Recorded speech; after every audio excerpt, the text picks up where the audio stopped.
এজন্য আমরা এই যে মানুষ অসুস্থ হচ্ছে, নেকি কামানোর একটা পন্থা আছে। এই যে অসুস্থ ব্যক্তি আমরা দেখতে যাই, যে অসুস্থ হয় আপনি যদি তাকে দেখেন, নবীজি বলেন এক মুসলমান অপর মুসলমানের হক হচ্ছে 6টা।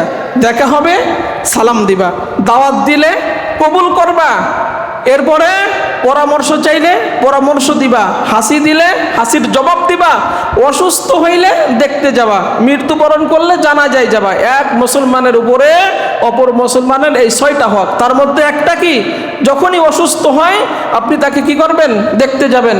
নবীজি বলেন কোনো রুগীকে কোনো মুসলমান বান্দা যখন সকালবেলা দেখতে যায়, সন্ধ্যা পর্যন্ত 70,000 ফেরেশতা তার জন্য দোয়া করতে থাকে, মাগফিরাতের দোয়া করতে থাকে। সন্ধ্যার সময় যদি দেখতে যায়, সকাল পর্যন্ত ফজর পর্যন্ত 70,000 ফেরেশতা তার জন্য মাগফিরাতের দোয়া করতে থাকে।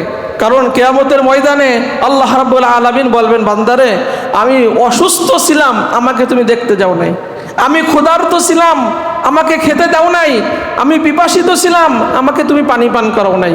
আমরা বলবো আল্লাহ আপনি তো অসুস্থ কখনো হন না, আপনার তো অসুস্থতার প্রয়োজন নাই, খাবারের প্রয়োজন নাই, পিপাসার প্রয়োজন নাই, পানির প্রয়োজন নাই। আল্লাহ রাব্বুল আলামিন বলবে আমার অমুক বান্দা অসুস্থ ছিল, তুমি জানো, তুমি যদি তাকে দেখতে যাইতা আমি রব্বুল আলামিনকে দেখার সওয়াব তুমি পেয়ে যাইতা।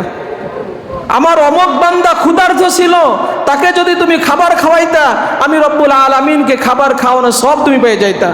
আমার অমুক বান্দা পিপাসিত ছিল, তুমি যদি তাকে 1 গ্লাস পানি পান করাইতা আমি রব্বুল আলামিনকে পানি পান করাইলে যে সওয়াব হতো আমি রব্বুল আলামিন সেই সওয়াব তুমি পেয়ে যাইতা, আমি রব্বুল আলামিন সেই সওয়াব তোমাকে দিয়ে দিতাম। এই জন্য এই যে এখন মানুষ অসুস্থ হচ্ছে, আমরা প্রত্যেকের জন্য দোয়া করি এবং তাদের দেখার মাধ্যমে আমরা এই নেকিগুলো অর্জন করতে পারি, এই নেকিগুলো আমরা পাইতে পারি। এই জন্য যারা এই ভাইরাস জ্বরে আক্রান্ত, আল্লাহ রাব্বুল আলামিন তাদের